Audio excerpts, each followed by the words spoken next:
আসসালামু আলাইকুম ওয়া রাহমাতুল্লাহি ওয়া বারাকাতুহু। সম্মানিত দিনী ভাই ও বোন, আজ আমরা একটি অত্যন্ত গুরুত্বপূর্ণ বিষয় নিয়ে আলোচনা করব। মানুষের হায়াত থেকে বরকত কিভাবে উঠে যায় আর কোন কাজগুলো করলে বরকত আসে। আল্লাহ তাআলা আমাদের প্রত্যেকের হায়াত নির্দিষ্ট করে রেখেছেন, তবে কিছু আমল জীবনের বরকত কমিয়ে দেয়, আবার কিছু আমল বরকত বাড়িয়ে দেয়। আজ আমরা কোরআন হাদিস থেকে জানব চারটি বড় পাপ যা বরকত কমায় আর কয়েকটি নেক কাজ যা বরকত আনে। পবিত্র কোরআনুল কারীমের মধ্যে আল্লাহ তাআলা বলেছেন, তোমার প্রভু আদেশ করেছেন তারই ইবাদত করো এবং মা বাবার সাথে সৎ আচরণ করো। পবিত্র হাদিসের মধ্যে আল্লাহ নবী সাল্লাল্লাহু আলাইহি ওয়াসাল্লাম বলেছেন, বাবা মায়ের অবাধ্যতা বড় গুনাহ। একটি ছোট্ট ঘটনা আপনাদের সামনে বলবো, যেই ঘটনা শুনলে আপনার চোখ কপালে উঠে যেতে পারে, আপনি অবাক হয়ে যাবেন, আশ্চর্য হয়ে যাবেন। এক সাহাবী রাদিয়াল্লাহু তাআলা আনহু নবী করিম সাল্লাল্লাহু আলাইহি ওয়াসাল্লামের কাছে এসে বললেন, হে আল্লাহর রাসূল সাল্লাল্লাহু আলাইহি ওয়াসাল্লাম, আমি বড় বড় গুনাহ থেকে বাঁচতে চাই। নবীজি সাল্লাল্লাহু আলাইহি ওয়াসাল্লাম বললেন, তুমি কি মা বাবাকে সম্মান করো? তিনি বললেন, না। নবীজি সাল্লাল্লাহু আলাইহি ওয়াসাল্লাম বললেন, তাহলে তুমি বড় গুনাহেই লিপ্ত আছো।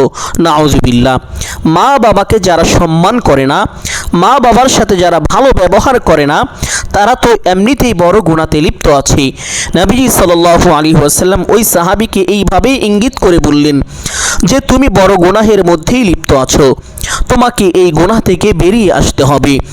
সম্মানিত দিনী ভাই ও বোন, আরেকটি ছোট্ট ঘটনা আপনাদের সামনে যদি তুলে ধরি তাহলে বুঝতে পারবেন।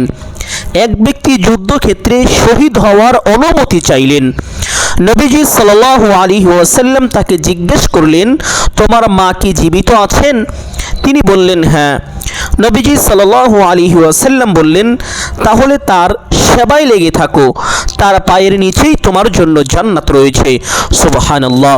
সম্মানিত দিনী ভাই ও বোন, আমরা এই পবিত্র হাদিসের আলো থেকে সুস্পষ্টভাবে জানতে পারি, মা বাবার খিদমত করলে, মা বাবার সেবা করলে আল্লাহ তাআলা আমাদেরকে জান্নাত দান করিবেন। শুধু তাই নয়, যুদ্ধের মতো এত বড় পবিত্র কাজ থেকেও বেশি উত্তম মা বাবার খিদমত করা। সম্মানিত দিনী ভাই ও বোন, আরেকটি ছোট্ট ঘটনা আপনাদের সামনে তুলে ধরতে চাই, যেই ঘটনা শুনলে আপনি অবাক হয়ে যাবেন, আশ্চর্য হয়ে যাবেন, আপনি বেহুশ হয়ে যেতে পারেন। এক যুবক মৃত্যুর সময় কালিমা পড়তে পারছিল না। নবীজি সাল্লাল্লাহু আলাইহি ওয়াসাল্লাম তার খোঁজ নিলেন। জানা গেল সে মাকে কষ্ট দিত।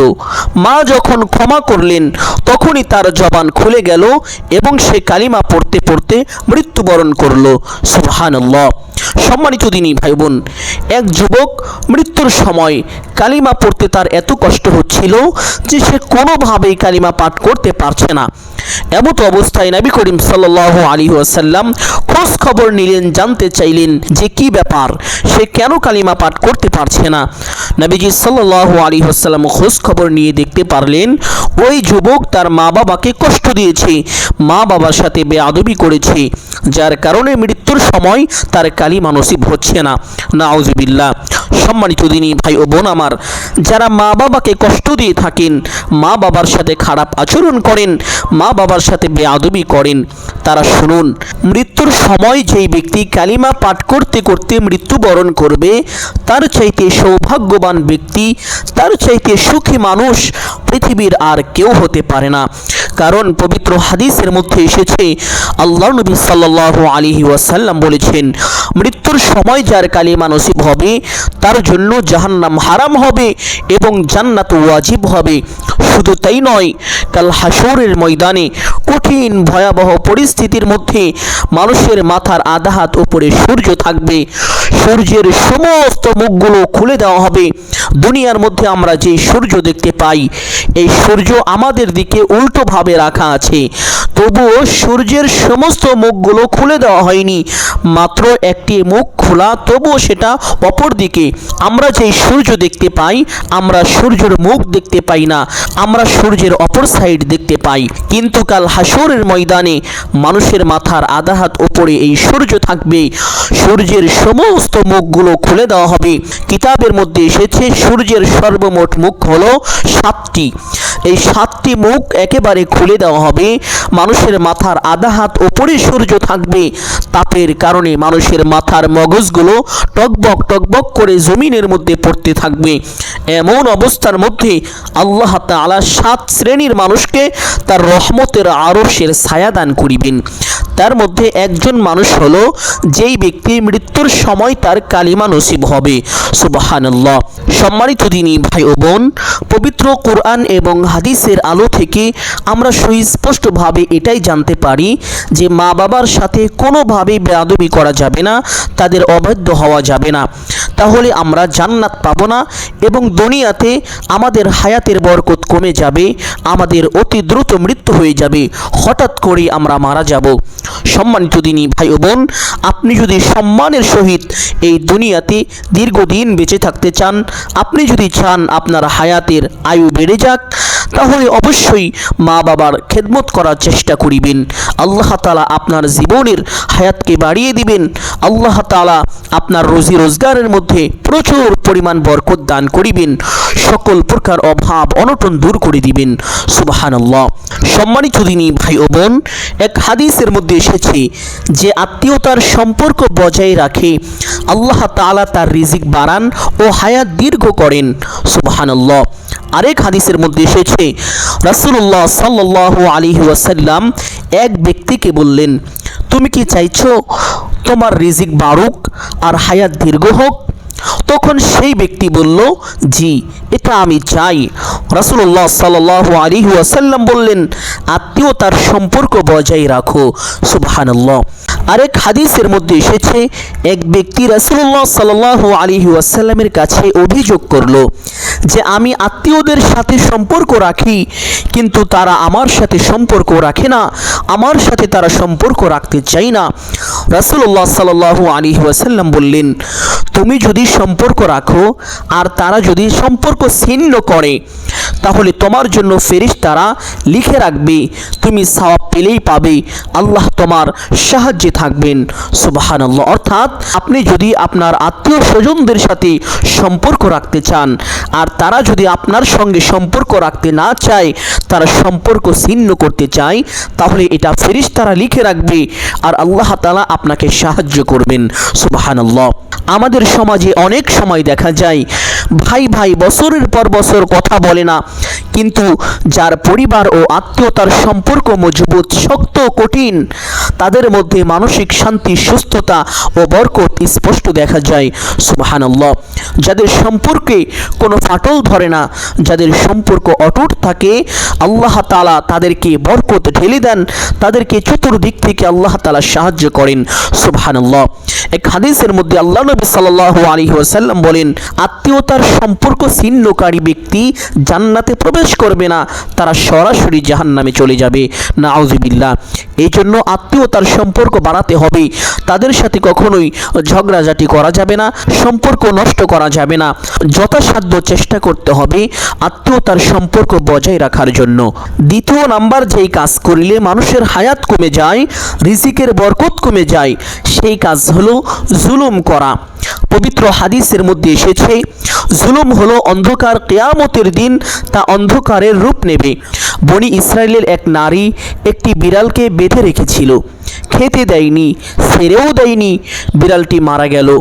নবীজি সাল্লাল্লাহু আলাইহি ওয়াসাল্লাম বললেন, এই নারী এই কারণে সে জাহান্নামে চলে যাবে। নাউযুবিল্লাহ। অর্থাৎ একটি বিড়ালকে বেঁধে রেখেছে, কোনো খাবারও দেয়নি, আবার তাকে ছেড়েও দেয়নি, না খেয়ে না দিয়ে তাকে বন্দি করে জুলুম করে অত্যাচার করে মেরে ফেলেছে।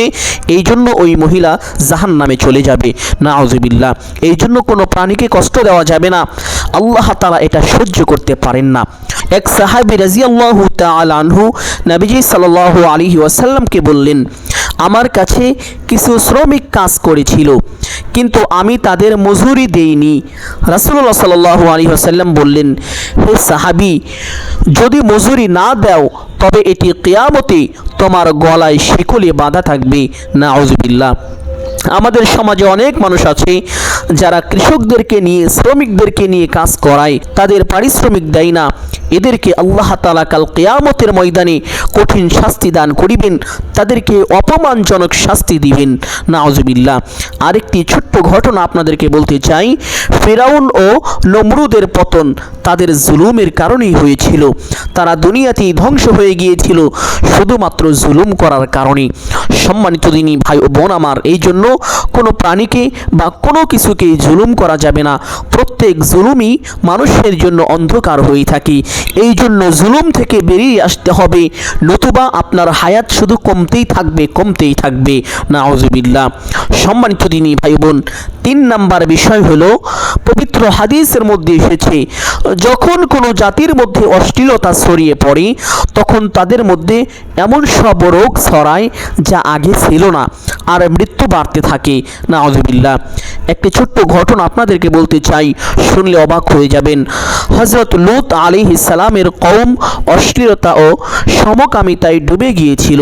আল্লাহ তাআলা তাদেরকে আকাশ থেকে পাথর বর্ষণ করে ধ্বংস করে দেন। নাউজুবিল্লাহ। আমাদের এই সমাজে, আমাদের এই পৃথিবীতে এই কথাটি ছড়িয়ে পড়েছে, সমকামিতাকে অনেকেই সাপোর্ট করে। সম্মানিত দিনী ভাই ও বোন, গুনাহ যারা করে আর যারা গুনাহের কাজে সহযোগিতা করে উভয়ই জাহান্নামী। আল্লাহ তাআলা তাদেরকে ক্ষমা করবেন না, আল্লাহ তাআলা তাদেরকে জাহান্নামে নিক্ষেপ করবেন। এই জন্য এই সমস্ত ফাহিশা, অশ্লীল কাজ আমাদেরকে অবশ্যই এড়িয়ে চলতে হবে। সম্মানিত দিনী ভাই ও বোন, নিজের হায়াত বৃদ্ধির জন্য এবং নিজের রিজিকে বরকত লাভের জন্য একটি ছোট্ট আমল আজ আপনাদেরকে বলে দিয়ে যাই। এই ছোট্ট আমলটি যদি করতে পারেন, সুনিশ্চিত আপনার হায়াত বৃদ্ধি হবে, আপনার রিজিকের পথ প্রশস্ত হবে। বিশেষ করে যারা অভাবগ্রস্ত আছেন, ঋণগ্রস্ত আছেন, আল্লাহ তাআলা আপনার সকল অভাব অনটন দূর করে চতুর্দিক থেকে অঝর ধারায় বৃষ্টির মতো রিজিক দান করিবেন। রিজিকের সমস্ত দরজা আল্লাহ তাআলা আপনার জন্য খুলে দিবেন। সুবহানাল্লাহ। আর সেই কাজটি হলো, আপনি যখনই কোথাও বের হবেন, বের হওয়ার পরে কেউ যদি হাত পেতে আপনার কাছে কখনো সাহায্য চায়, আপনি অবশ্যই তাকে আপনার যথা সাধ্য অনুযায়ী আপনি তাকে সাহায্য করার চেষ্টা করিবেন। আল্লাহ তাআলা আপনার রিজিকের পথকে এত বেশি প্রশস্ত করিবেন, এত বেশি বরকত দান করিবেন, আপনি অবাক হয়ে যাবেন, আশ্চর্য হয়ে যাবেন। সুবহানাল্লাহ।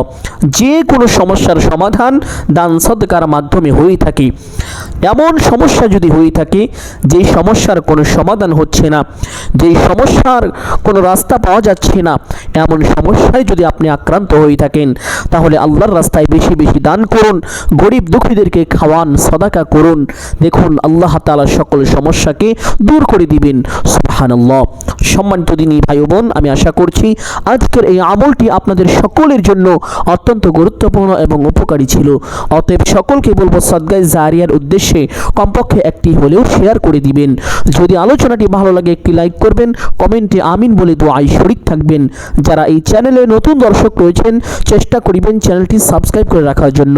সকলের জন্য অন্তর থেকে দোয়া করি, আল্লাহ তাআলা সকলকে ভালো রাখুন, সুস্থ রাখুন, জানে মালে কামাই রুজিতে প্রচুর পরিমাণ বরকত দান করুন।